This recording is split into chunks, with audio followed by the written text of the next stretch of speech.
नमस्कार, जय हिंद। स्वागत है आप लोगों का दृग द टारगेट के ऑनलाइन प्लेटफार्म पे। कैसे हैं आप लोग? आशा करता हूँ स्वस्थ होंगे, मस्त होंगे। आपकी पढ़ाई लिखाई बिल्कुल अच्छे तरीके से चल रही होगी। आज की हमारी क्लास में होने वाली है संपूर्ण वर्णमाला एक ही क्लास में। इस चैनल से जुड़े रहने के लिए चैनल को सब्सक्राइब कर दीजिए, लाइक कर दीजिए, शेयर कर दीजिए, जिससे कि ज़्यादा से ज़्यादा लोग इस क्लास से जुड़ सकें। तो आइए स्टार्ट करते हैं आज की अपनी क्लास। तो आज हम चर्चा करने वाले हैं वर्णमाला के बारे में। हम वर्णमाला की बात करें तो नाम से ही स्पष्ट हो जाता है कि यह दो शब्दों से मिलकर बना है, एक आपका वर्ण और दूसरा माला। अगर हम बात करें वर्ण की तो भाषा की सबसे छोटी इकाई को हम लोग ध्वनि कहते हैं। जैसे हम आपसे वार्तालाप कर रहे हैं तो यह ध्वनि के माध्यम से बातचीत हो रही है, और जब इसी ध्वनि को हम किसी संकेत के रूप में व्यक्त कर दें तो उसी को वर्ण कहते हैं। जैसे मैं एक ध्वनि निकालूं क और उसको जो कि इस प्रकार संकेत के रूप में व्यक्त कर दूं तो यही वर्ण हो जाता है। तो आइए इसको हम लोग नोट कर लेते हैं कि भाषा की सबसे छोटी इकाई को ध्वनि कहते हैं। ध्वनि कहते हैं जब इस ध्वनि को किसी संकेत, इसी संकेत को लिपि कहते हैं शुद्ध भाषा में, तो संकेत या लिपि के रूप में व्यक्त कर दिया जाता है तो उसे वर्ण कहते हैं। अब हम बात कर लें कि लिपि के बारे में थोड़ी सी। तो लिपि कई प्रकार की होती हैं। जैसे आपने सुना होगा ब्राह्मी लिपि, देवनागरी लिपि, खरोष्ठी लिपि, आरमाइक लिपि। लेकिन अगर हम बात करें हिंदी की तो हमारी जो हिंदी है वह देवनागरी लिपि में लिखी जाती है। इस बात को ध्यान रखना है कि हिंदी देवनागरी लिपि में लिखी जाती है।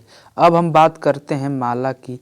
तो किसी भी वस्तु के व्यवस्थित व क्रमिक समूह को ही माला कहते हैं। जैसे अगर हम मान लें कि यह बहुत सारे फूल बिखरे हुए हैं, इन फूलों को जो है कि एक धागा के माध्यम से हम इस प्रकार से व्यवस्थित कर दें तो यह एक फूलों की माला बन गई। उसी प्रकार से अगर मान लीजिए कि मोती हैं, मोतियों को एक क्रम में व्यवस्थित कर दें तो मोतियों की माला बन गई। अब दूसरा बात है कि क्रमिक का मतलब क्या है। अब मान लीजिए कि दो प्रकार के फूल हमको मिल गए।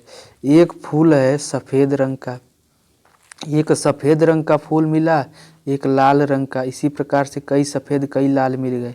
अब हम क्या करेंगे कि पहले एक सफ़ेद वाला फूल लगाएंगे, फिर लाल, फिर सफ़ेद, फिर लाल, और इसको एक क्रम में व्यवस्थित कर देंगे। तो क्रम भी कर रहे हैं और व्यवस्थित भी कर रहे हैं, तो यह भी एक माला बन गई।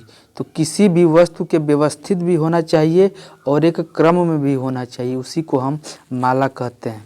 तो यहाँ से हम निष्कर्ष निकाल सकते हैं कि वर्णों के व्यवस्थित व क्रमिक समूह को ही वर्णमाला कहते हैं। इस पॉइंट को विशेष ध्यान रखेंगे कि वर्णों के व्यवस्थित और क्रमिक समूह को ही हम लोग वर्णमाला कहते हैं। अब आइए हम बात कर लेते हैं कि वर्ण के प्रकार की।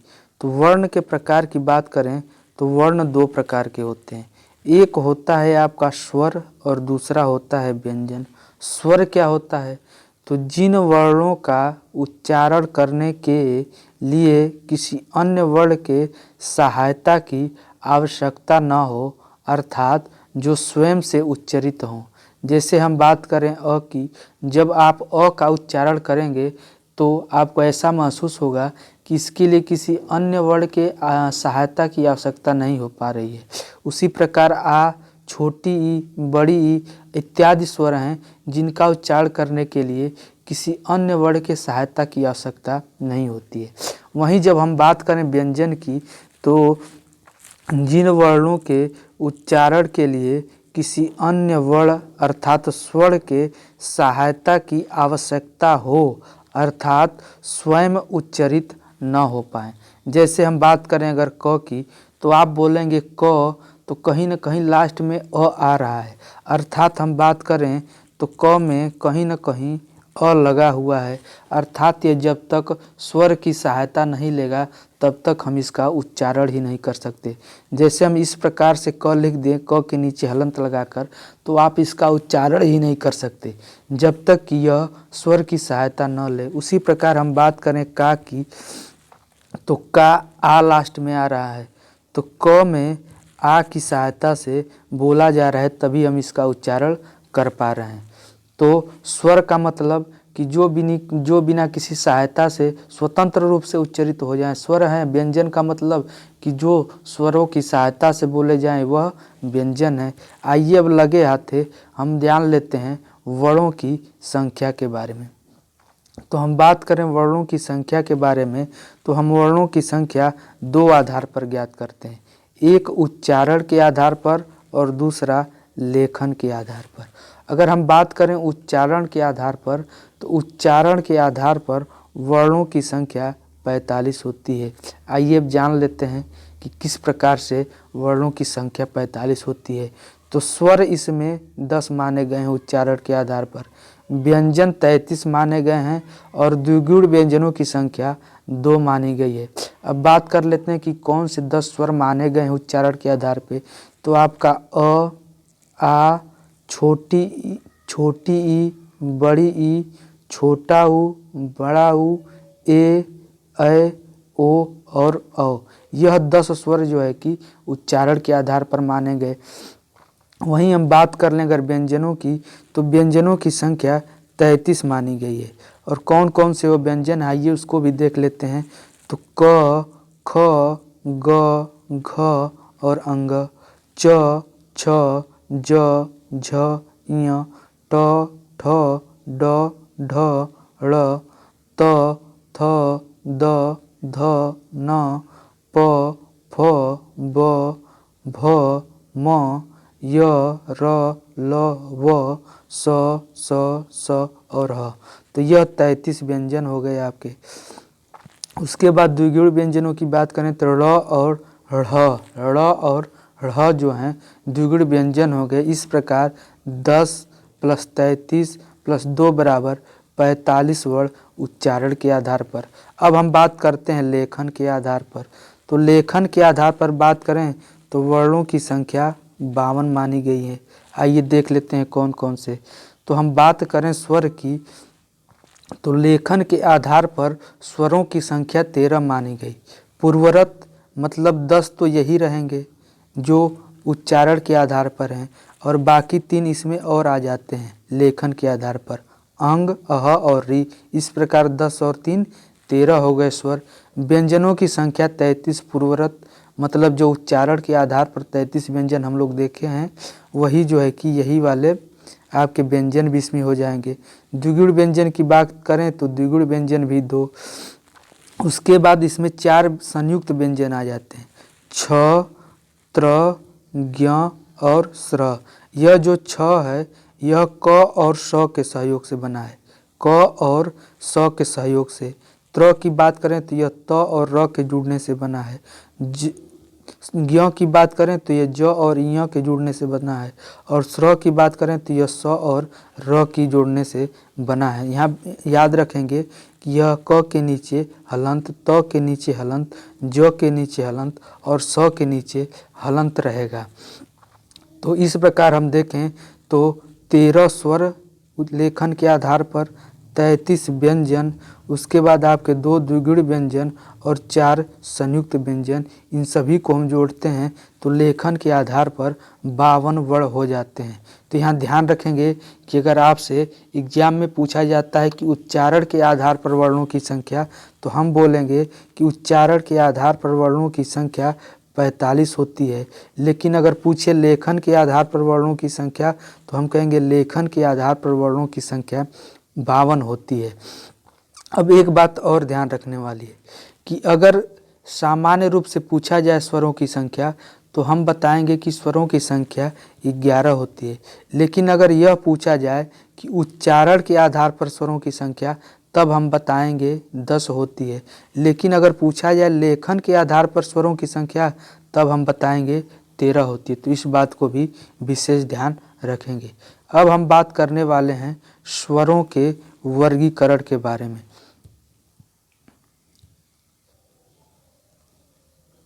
तो स्वरों के वर्गीकरण की अब हम बात कर लेते हैं।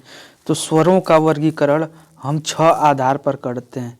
पहली है आपकी उत्पत्ति के आधार पर, समय या अवधि के आधार पर, जीभ के आधार पर, मुख के आधार पर, ओष्ठ के आधार पर और नाक अथवा मुंह से हवा निकलने के आधार पर।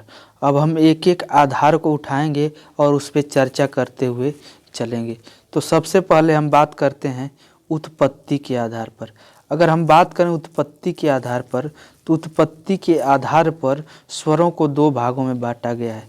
एक आपके होते हैं मूल स्वर और दूसरे होते हैं संधि स्वर। मूल स्वर की बात करें तो इसमें 4 स्वर आते हैं, अ, ई, उ और री। अगर हम बात करें अ, ई, उ, री की, तो यह प्राकृतिक रूप से प्राप्त हैं, अर्थात यह हमें प्राकृत से मिले हैं। तो इसमें मूल स्वर कौन कौन से हो जाते हैं? अ, छोटा ई, छोटा उ और री। इस बात को ध्यान रखेंगे। अब दूसरा है संधि स्वर। संधि स्वर का मतलब, संधि का मतलब कि जोड़, अर्थात यह 2 स्वरों के जोड़ से बने हैं, इसीलिए इनको संधि स्वर कहते हैं। संधि स्वर भी 2 प्रकार के होते हैं। एक आपका होता है सजातीय और दूसरा होता है विजातीय। सजातीय का मतलब कि समान जाति, अर्थात समान स्वरों के योग से बने। विजातीय मतलब कि विषम जातीय, 2 प्रकार की स्वरों के योग से बने, इसीलिए इसको विजातीय कहते हैं। अब बात करें सजातीय की, जब अ में अ मिलता है तो आ बन जाता है, ई में ई बन के बड़ी ई, छोटा ऊ में छोटा ऊ मिल के बड़ा ऊ, तो 3 ये हो गए, आ, ई, आ, बड़ी ई, बड़ा ऊ। विजातीय की बात करें तो जब अ में ई मिलेगा तो ए बन जाएगा, और जब अ में ए मिलेगा तो अ बन जाएगा। उसी प्रकार जब अ में उ मिलता है तो ओ बन जाता है, और जब अ में ओ मिलता है तो औ बन जाता है। इसका प्रयोग हम लोग संधि भी करेंगे, तो इस बात को ध्यान रखेंगे। तो उस प्रकार आप यहाँ पर ध्यान रखेंगे कि संधि स्वर में जो है कि आपके 7 स्वर आ जाते हैं। कौन कौन से? आपका आ गया, बड़ी ई आ गई, बड़ा ऊ आ गया, उसके बाद ए आ गया, ऐ आ गया, उसके बाद ओ आ गया, ओ के बाद औ आ गया। इनको हम लोग 3 को सजातीय स्वर कहते हैं। सजातीय स्वर क्यों कहते हैं समझ गए आप लोग। और इन 4 को विजातीय स्वर कहते हैं। तो यहाँ पर ध्यान रखिएगा कि मूल स्वर अ, ई, उ और री, संधि स्वर आ, बड़ी ई, बड़ा उ, ए, ऐ, ओ और औ। अब हम बात करते हैं अगले आधार पर।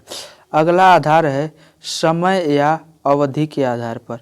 तो समय और अवधि के आधार पर हम 3 भागों में इसको विभाजित करते हैं। समय और अवधि के आधार पर बात करें तो ह्रस्व स्वर, दीर्घ स्वर और पुलुप्त स्वर। ह्रस्व स्वर क्या है कि जिन स्वरों के उच्चारण में एक मात्रा का समय लगे। तो इसमें भी वही मूल स्वर आ जाते हैं, अ, ई, उ और री। अ, ई, उ और री ह्रस्व स्वर। वहीं बात करें दीर्घ स्वर की, तो जिन स्वरों के उच्चारण में 2 मात्रा का समय लगे, अर्थात कि ह्रस्व स्वर से 2 गुना समय लगे, क्योंकि यह 2 स्वरों के योग से बना है ना, तो इसीलिए इसमें 2 गुना समय लगता है। तो इसमें आपका आ जाता है, अब यहाँ से जो बचेंगे सब यहाँ पर आ जाएंगे। तो अ यहाँ पर हो गया तो यहाँ पर आ गया आ, छोटी ई यहाँ पर तो यहाँ पर हो गया आपका बड़ी ई, छोटा ऊ, बड़ा ऊ, री, उसके बाद जो शेष बचे अ, ऐ, ओ और औ। तो यहाँ पर आपके हो गए 4, 3, 7 दीर्घ स्वर में। एक बात और हम ध्यान रखेंगे कि जो यह आ, ई और उ हैं, इनको मूल दीर्घ स्वर भी कहते हैं। अब हम बात करते हैं प्लुप्त स्वर की। तो जिन स्वरों के उच्चारण में 2 मात्रा से अधिक का समय लगे, अर्थात दीर्घ स्वर से भी ज़्यादा समय लगे, इनका उच्चारण हम प्रायः नाटकों में करते हैं। जैसे हम पुकारने के लिए हे राम बहुत लंबे समय तक इसका उच्चारण करते हैं, तो उसको हम लोग प्लुप्त स्वर कहते हैं। अब हम बात करते हैं अगले आधार की। अगला आधार है कि जीभ के आधार पर। तो जीभ का हम प्रयोग करते हैं स्वरों का उच्चारण करने के लिए। तो आइए उस पर हम चर्चा करते हैं। जीभ की अगर बात करें तो जीभ का 3 भागों से उच्चारण करते हैं। एक तो अग्र स्वर अर्थात जीभ के अगले भाग से, मध्य स्वर जीभ के मध्य भाग से और पश्च स्वर जीभ के पिछले भाग से। तो अग्र स्वर की बात करें तो अग्र स्वर में जो है कि 4 स्वर आपके आ जाते हैं। कौन से? ई आ जाएगा, बड़ी ई आ जाएगा, ए आ जाएगा, ऐ आ जाएगा और री आ जाएगा। यहाँ पर ध्यान रखेंगे कि छोटी ई, बड़ी ई, ए, ऐ और री। मध्य स्वर में आपका अ आ जाता है। वहीं बात करें अगर पश्च स्वर में तो पश्च स्वर में आपका आ, छोटा ऊ, बड़ा ऊ, ओ और औ। तो ध्यान रखेंगे कि अग्र स्वर में छोटी ई, बड़ी ई, छोटी ई, बड़ी ई, ए, ऐ और री।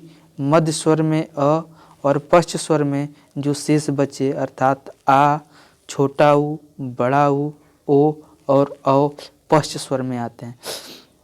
अब बात करते हैं अगले आधार पर। अगला आधार है मुख के आधार पर।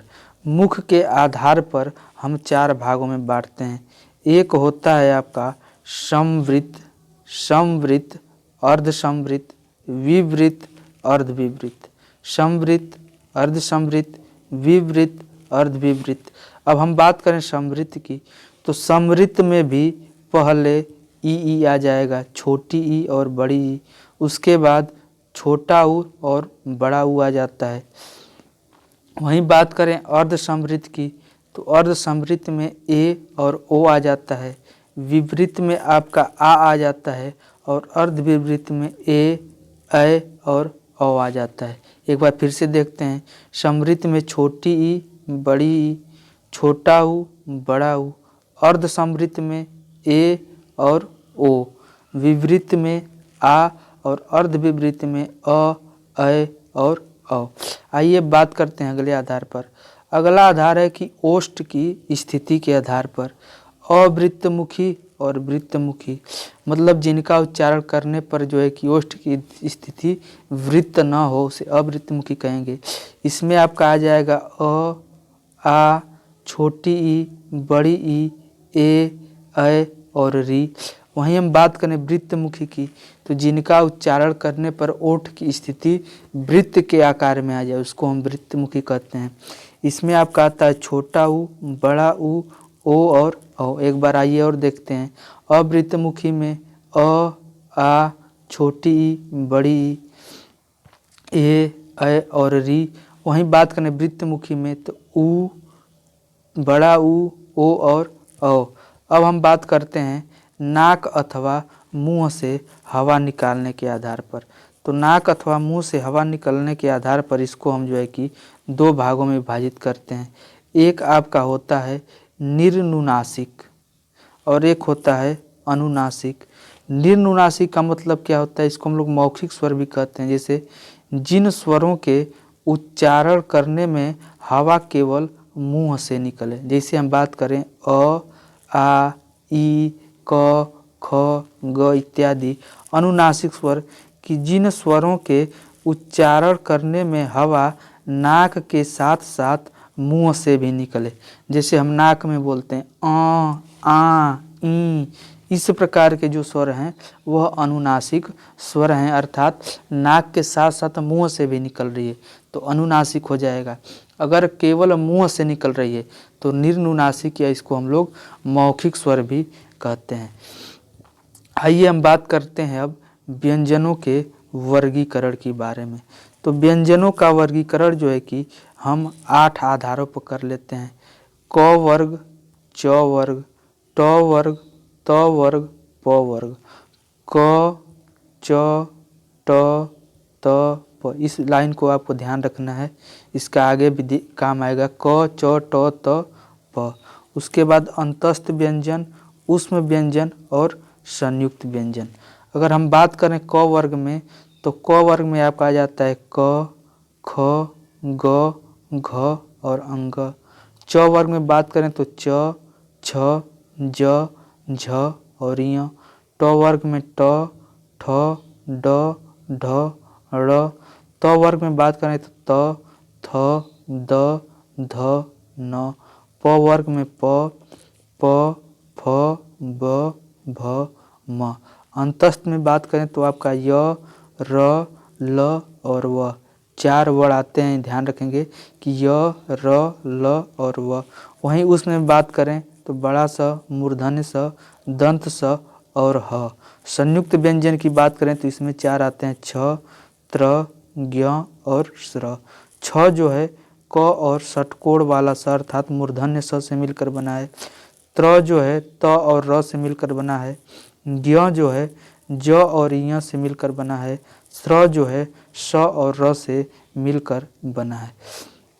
अब हम बात करें तो यह क से लेकर और म तक यह जो 25 व्यंजन हैं इनको हम लोग स्पर्श व्यंजन बोलते हैं। तो स्पर्श व्यंजनों की संख्या 25 होती है। यहाँ पर नोट करके लिख लेंगे कि स्पर्श व्यंजनों की संख्या 25 होती है।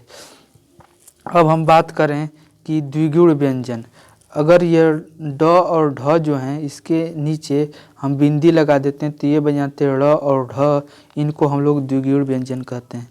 तो ध्यान रखेंगे कि द्विगुण व्यंजनों की संख्या 2 होती है और द्विगुण व्यंजन होते हैं ड़ और ढ। तो इसको भी नोट करेंगे कि द्विगुण व्यंजनों की संख्या 2 ड़ और ढ। अब अंतस्थ व्यंजन जान लिए आप लोग कि य, र, ल और व हैं। अब इसमें और कुछ बातें करते हैं अंतस्थ व्यंजन से संबंधित। इसमें जो है कि आपका यह जो य और व है, य और व इन दोनों को हम लोग अर्ध स्वर कहते हैं। वहीं बात करें र की तो र को हम लोग लुंठित व्यंजन और ल की बात करें तो ल को हम लोग पार्श्विक व्यंजन कहते हैं। ल को हम लोग पार्श्विक व्यंजन कहते हैं। तो इसको भी नोट कर लेते हैं कि अर्ध स्वर में आपका आ जाता है य और व, लुंठित में र आ जाता है, पार्श्विक व्यंजन ल हो जाता है। अगर अरबी फारसी के वर्ड होते हैं क, ख, ग, ज और फ, इनको आगत व्यंजन या अरबी फारसी के व्यंजन कहते हैं। वहीं हम बात कर लें थोड़ा सा ह का, तो ह के बारे में ध्यान रखिएगा कि इसको हम लोग काकल्य वर्ण के नाम से भी जानते हैं। अगर हम बात करें च, छ, ज और झ को तो इनको हम लोग संघर्षी स्पर्श व्यंजन बोलते हैं। अब आइए बात करते हैं अगले टॉपिक पे। अगला टॉपिक है अघोष, सघोष, अल्पप्राण और महाप्राण। घोष का मतलब होता है घर्षण। अब अघोष, सघोष, अल्पप्राण और महाप्राण में बहुत प्रॉब्लम होती है। इसको हम लोग एक चार्ट के माध्यम से पढ़ेंगे और बिल्कुल आसान तरीके से। तो अभी हमको बस केवल इतना समझना है कि अघोष क्या होता है, सघोष क्या होता है। तो घोष के आधार पर हम 2 भागों में बांटते हैं, एक होता है अघोष, दूसरा होता है सघोष। घोष का मतलब होता है कि घर्षण, घर्षण या कंपन, कंपन। तो अघोष, अ का मतलब कि नहीं घोष माने घर्षण या कंपन। तो इससे हम क्या कह सकते हैं कि जिन ध्वनियों के उच्चारण में स्वर यंत्रियों में कंपन न हो उसे हम अघोष कहते हैं। सघोष क्या होता है, या फिर घोष, सघोष या इसको घोष भी बोलते हैं। तो जिन ध्वनियों के उच्चारण में स्वर तंत्रियों में कंपन हो उसको सघोष बोलते हैं, और जिन ध्वनियों के उच्चारण में स्वर यंत्रियों में कंपन न हो उसको अघोष बोलते हैं। अब हम बात कर लेते हैं प्राणत्व के आधार पर। तो प्राणत्व के आधार पर 2 भागों में बांटा गया, अल्प प्राण और महाप्राण। अगर हम बात करें प्राण की तो प्राण का मतलब होता है हवा। तो अल्प मतलब थोड़ा और प्राण माने हवा।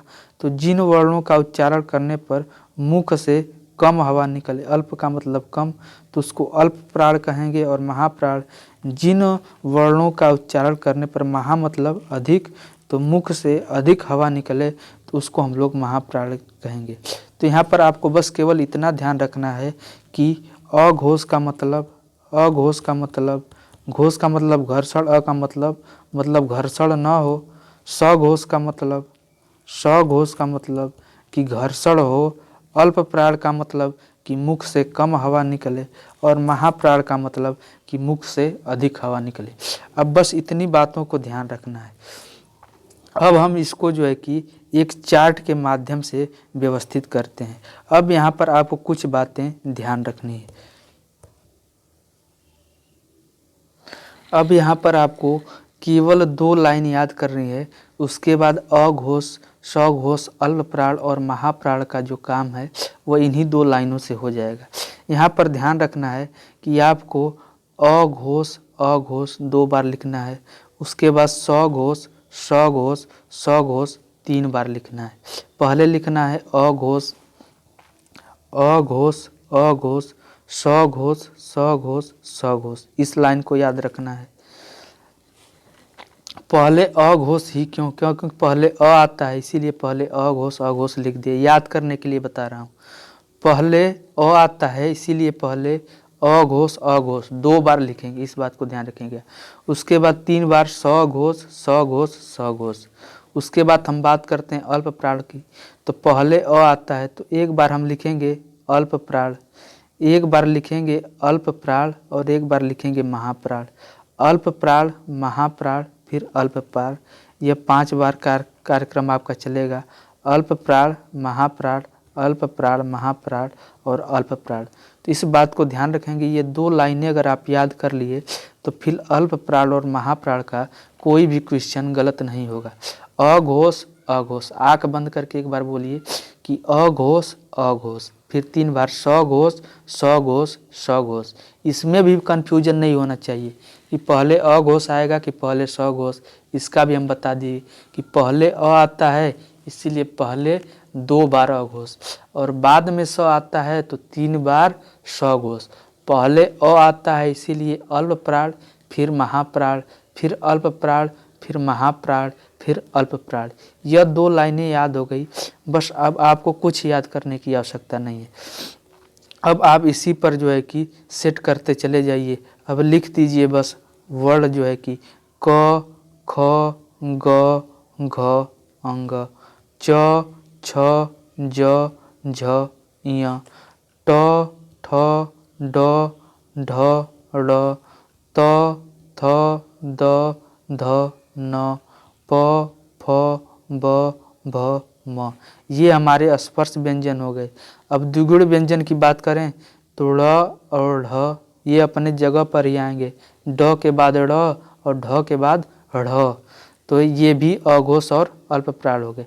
अब बस अपने लाइन में अगर हमसे एग्जाम में पूछा जा रहा है कि क क्या है तो हम बोलेंगे अघोष, और पूछा जाए कि अल्प प्राण या महाप्राण तो बोल देंगे अल्प प्राण। बस इन 2 लाइनों का कमाल है। उसके बाद हम देख लेते हैं ऊष्म व्यंजनों की। तो ऊष्म व्यंजनों में आपका आता है स स स और ह। तो स को हम लोग यहाँ पर याद रख सकते हैं कि खास, अर्थात जो ख की प्रवृत्ति होगी वही स स स स स स की प्रवृत्ति होगी, लेकिन इसमें से ह जो है निकल कर यह घ के पास आ जाता है। तो इसको याद रखेंगे घ ह। तो 2 बात याद रखेंगे कि खास अर्थात जो ख की प्रवृत्ति होगी वही तीनों स की भी प्रवृत्ति होगी। दूसरा बात याद रखेंगे कि अंतस्थ व्यंजनों की। तो अंतस्थ व्यंजन में आते हैं य र ल व, तो इसको याद रख सकते हैं गाय से, गाय से, अर्थात जो प्रवृत्ति ग की होगी वही प्रवृत्ति य र ल और व की होगी। तो अगर हमसे पूछा जाए कि य अघोष है या सघोष तो हम याद करें कि अघोष अघोष सघोष। ग अगर सघोष पर आ रहा है तो इसका मतलब कि अ भी य भी सघोष होगा। तो इस बात को आपको ध्यान रखेंगे। अब एग्जाम में पूछा जाता है कि अगर मान लीजिए पूछ ले कि पहला और दूसरा क्रम का वर्ण क्या होगा, तो यहाँ पर याद रखेंगे कि पहले तो अघोष अघोष, तो पहला और दूसरा अघोष हो जाएगा। 1 मिनट, पहला और दूसरा अघोष हो जाएगा। उसके बाद सघोष सघोष सघोष, तो तीसरा चौथा पांचवा सघोष हो जा रहा है।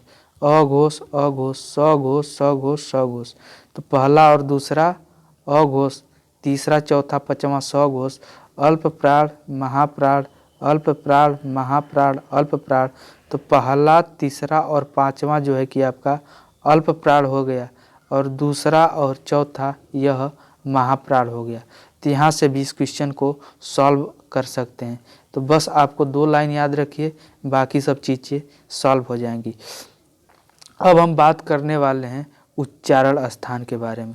उच्चारण स्थान के बारे में बात करने से पहले आपको कुछ चीज़ें याद रखनी होगी, जैसे कि कंठ, तालव्य, मूर्धन्य, दंत, ओष्ठ। कंठ, तालव्य, मूर्धन्य, दंत, ओष्ठ और नासिक। इसको हम याद रख सकते हैं KTM 2। KTM 2, K से कंठ, T से तालव्य, M से मूर्धन्य, D से दंत और O से ओष्ठ। KTM 2, कंठ, तालव्य, मूर्धन्य, दंत, ओष्ठ। और दूसरी चीज़ याद रखनी है क च ट त प, क च ट त प, क च ट त प, क च ट त प। इस बात को ध्यान रखना है। तो आइए हम बात करते हैं अब उच्चारण स्थान की।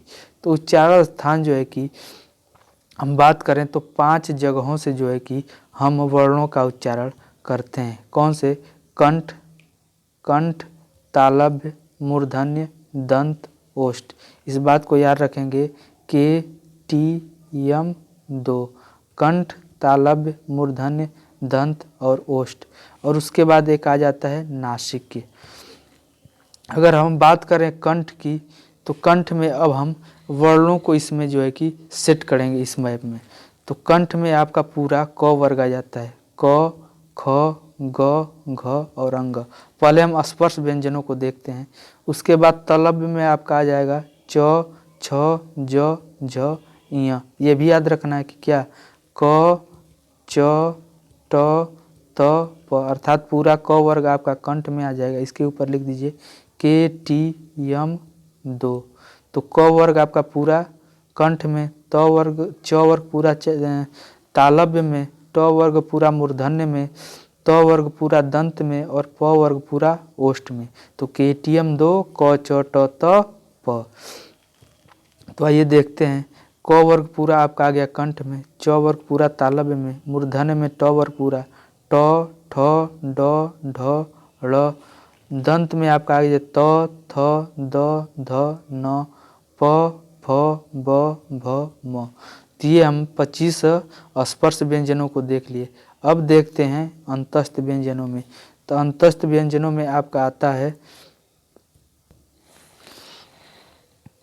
ये अंतस्थ व्यंजनों में आपका आता है य, र, ल और व। आइए अब देख लेते हैं इसका उच्चारण स्थान।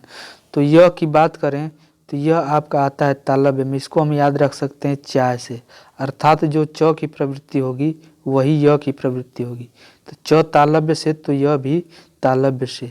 वही हम बात करें र और ल की, तो इसको हम लोग दंत मूल कहते हैं। र और ल को दंत मूल कहते हैं। व की बात करें तो इसको दोनों लास्ट वाले से हम क्या लिखे थे कि KTM 2। तो दंत और ओष्ठ, तो वह दोनों लास्ट वालों से होता है। तो लास्ट में क्या आता है दंत और ओष्ठ।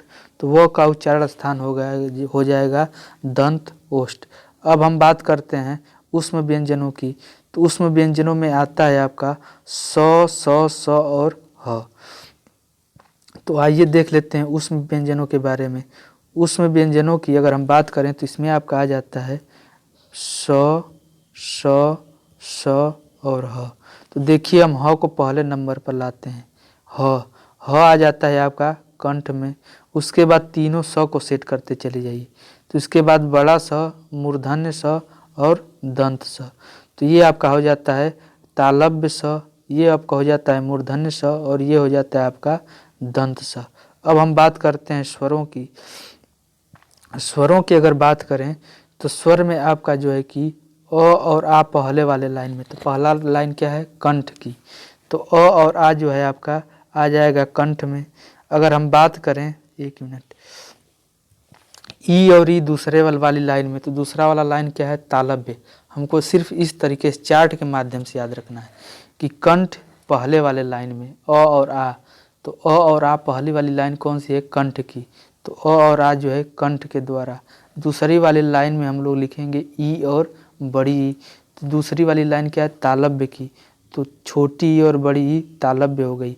अब और ऊ को हम एकदम बिल्कुल लास्ट में लेकर चले जाएंगे। तो बिल्कुल लास्ट में क्या है KTM 2 ओष्ठ है। तो ऊ और ऊ जो हैं आपके ओष्ठ से हो जाते हैं। अब जब हम लोग देख रहे थे संधि स्वर, तो उसमें हम लोग देखे थे कि ए और जो ए हैं, ए और ऐ यह अ और ई के सहयोग से बने थे। यह जो ए है यह अ और ई के सहयोग से बने थे। तो अ का उच्चारण स्थान कंठ है और ई का तालव्य, तो ए और ऐ का हो जाएगा कंठ तालव्य। उसी प्रकार हम बात कर लेते हैं अब ओ और औ का। तो ओ कैसे बना था, जब अ में ऊ जुटा था, अ में ऊ जुटा था तो ओ बना था। अ का उच्चारण स्थान क्या है, कंठ पहले वाले से हो रहा है और ऊ का एकदम लास्ट वाले में ओठ ओष्ठ। तो ओ और औ किससे हो जाएंगे, कंठ और ओष्ठ से। तो इस प्रकार हम लोग देख लिए उच्चारण स्थान के बारे में। अगर आप इस चार्ट को ध्यान में रखते हैं तो आपको एग्जाम में बिल्कुल भी दिक्कत नहीं होने वाली है। दंत मूल आपके र और ल हो जाते हैं, जिस पर हम लोग चर्चा कर चुके हैं। आइए अब बात करते हैं अगले व्यंजन में। एक टॉपिक आता है इसमें द्वित्व व्यंजन। द्वित्व व्यंजन क्या होते हैं, जब किसी शब्द में किसी एक ही व्यंजन की आवृत्ति लगातार हो तो वहाँ पर द्वित्व व्यंजन होता है। जैसे हम बात करें दिल्ली, तो देखिए यहाँ पर ल से पहले ल के आधा ल के बाद पूरा ल आ रहा है, तो एक ही व्यंजन दो बार रिपीट हो रहा है या फिर आवृत्ति हो रही है, तो यहाँ पर द्वित्व व्यंजन हो जाएगा। उसी प्रकार हम बात करें उच्चारण में, तो यहाँ आधा च के बाद फिर पूरा च, तो यहाँ पर भी एक ही प्रकार के वर्ड की दो बार आवृत्ति, तो यहाँ पर भी द्वित्व व्यंजन हो जाएगा। सज्जन में भी ज के बाद ज, तो यहाँ पर भी द्वित्व व्यंजन हो जाएगा। तो जहाँ पर एक ही वर्ड की आवृत्ति दो बार लगातार हो वहाँ पर द्वित्व व्यंजन हो जाता है। अब इसमें एक टॉपिक आता है कारांत। जब किसी शब्द का अंत किसी स्वर से होता है तो उसे कारांत कहते हैं। जैसे हम बात करें दीपा, तो यहाँ पर लास्ट पे आ रहा है आ, तो इसमें हो जाएगा आकारांत। बात करें मात्र की, तो यहाँ पर लास्ट में आ रहा है री, तो यहाँ पर हो जाएगा रीकाक्रांत। बात करें रामू की, तो यहाँ पर आ रहा है ऊ, तो यहाँ पर हो जाएगा उकारांत। और बात करें अगर रोशनी की, तो यहाँ पर लास्ट में आ रहा है ई, तो यहाँ पर हो जाएगा ईकाक्रांत। तो आज की क्लास बस यहीं तक। मुझे पूरा विश्वास है कि आपको सभी बातें बिल्कुल अच्छे तरीके से समझ में आई होंगी। अगर बातें अच्छे तरीके से समझ में आई हैं तो चैनल को सब्सक्राइब कर दीजिए, लाइक कर दीजिए, शेयर कर दीजिए, जिससे कि ज़्यादा से ज़्यादा लोग इस क्लास से जुड़ सकें। धन्यवाद।